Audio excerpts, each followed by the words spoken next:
हरे कृष्णा, राधे राधे। एक नए दिन की शुरुआत के साथ एक नए व्लॉग में आपका वेलकम करते हैं, स्वागत करते हैं। तो आज के व्लॉग की हम शुरुआत करेंगे अपने भारत देश के जो पड़ोसी देश जो पाकिस्तान है।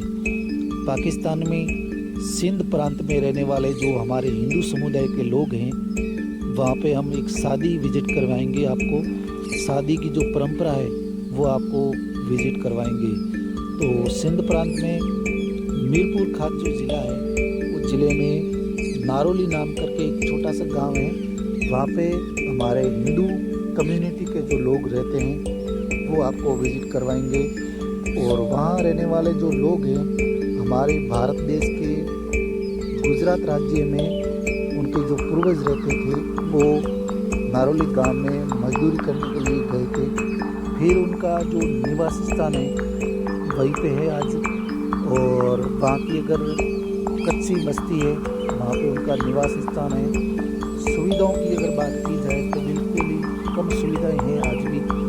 पानी की भी किल्लत है वहाँ पे, लाइट बिजली की भी सुविधा बिल्कुल कम है। फिर भी उनका जो पुराना कल्चर है, उनके पूर्वजों के द्वारा चलाया गया पुरानी रीति परंपरा है, वो भी आज वो प्रमोट करते हैं।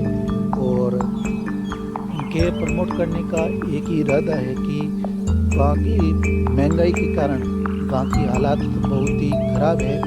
और इन हालातों में अपनी ज़िंदगी, अपना जीवन यापन किस प्रकार से करना है वो उनके लिए बहुत ही मुश्किल है। फिर भी वो अपनी खुशियों की जो ज़िंदगी है किस प्रकार से वो व्यतीत करते हैं वो आपको इस ब्लॉग में विजिट करवाएंगे।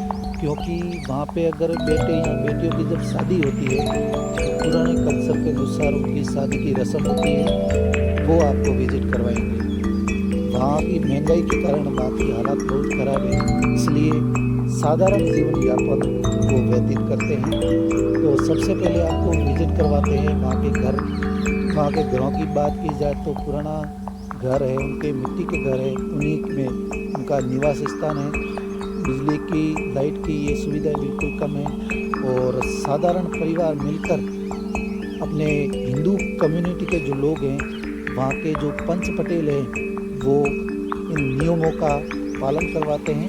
और वहाँ के बहुत ही नियम अच्छे चलते हैं। पुराना कल्चर है, पुराने कल्चर को वो प्रमोट करते हैं, वो आपको विजिट करवाएंगे।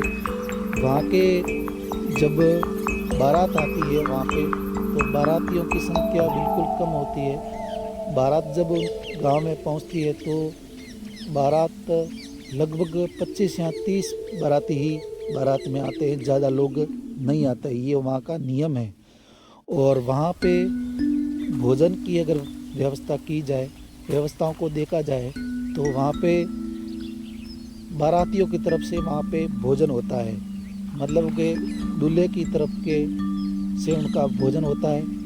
वहाँ पे भोजन की व्यवस्था, पूरी जो व्यवस्था है वो दूल्हे की तरफ, दूल्हे के परिवार की तरफ से होती है। पूरा खाना वहाँ का होता है, वहाँ उनका होता है। फिर वहाँ पे एक हमारे हिंदू सनातन के अनुसार वहाँ पे एक पंच पटेलों की कम्युनिटी होती है। वो अपना एक जिक्र करते हैं कि हमें एक वो शगुन देखते हैं, वहाँ का एक कल्चर है। वो एक गणेश भगवान की वहाँ पे मूर्ति स्थापित की जाती है। फिर बेटे के जो परिवार है और बेटी के जो परिवार है वो आमने सामने बैठते हैं। भगवान गणेश जी की मूर्ति को बीच में विराजमान करते हैं। फिर 60 रुपये दूल्हे की तरफ से और 60 रुपये बेटी की तरफ से वहाँ पे रखे जाते हैं। ये वहाँ की परंपरा है, शगुन देखा जाता है।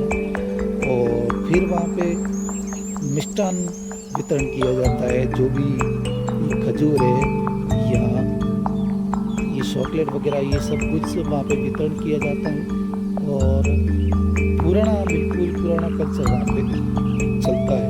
और दहेज में वहाँ पे ज़्यादा कुछ नहीं दिया जा सकता है, क्योंकि अभी के समय सोने और चांदी के भाव बिल्कुल ज़्यादा है। वहाँ पे बिल्कुल एक नया नियम निकाल दिया है, वहाँ पे ज़्यादा वो नहीं देते हैं। वो दहेज में एक मंगलसूत्र और हाथ में पहनने वाली जो चूड़ियाँ होती है वही दी जाती है। और दहेज में घर में काम आने वाले जो रसोई घर में काम आने वाले जो चीज़ें हैं, उपयोगी चीज़ें हैं, दैनिक जीवन में काम आने वाली जो चीज़ें हैं वही दी जाती है। ज़्यादा इलेक्ट्रिक चीज़ें ऐसा कुछ वहाँ पे नहीं दिया जाता है। बिल्कुल ही साधारण जीवन यापन के अनुसार वहाँ की जो शादी परंपरा, वहाँ का कल्चर है वो प्रमोट करते हैं। वहाँ के नियम, वहाँ के जो पंच पटेल हैं उनके द्वारा ये नियम रखे गए हैं, उनके नियम के अनुसार वो चलते हैं। और इसलिए ये शादी की जो परंपरा है आज इस तरीके से चलती है। और ये ब्लॉग आपको कैसा लगा? ब्लॉग पसंद आए तो लाइक शेयर ज़रूर करिएगा और कमेंट बॉक्स में अपनी राय ज़रूर दें कि हमारे भारत देश के पड़ोसी देश जो पाकिस्तान में हमारे हिंदू समुदाय की जो लोगों की जो रीति परंपरा है वो आपको कैसी लगी? अपनी राय कमेंट बॉक्स में ज़रूर दीजिएगा। मिलते हैं अगले ब्लॉग में, तब तक के लिए धन्यवाद, शुक्रिया, थैंक यू फॉर वॉचिंग।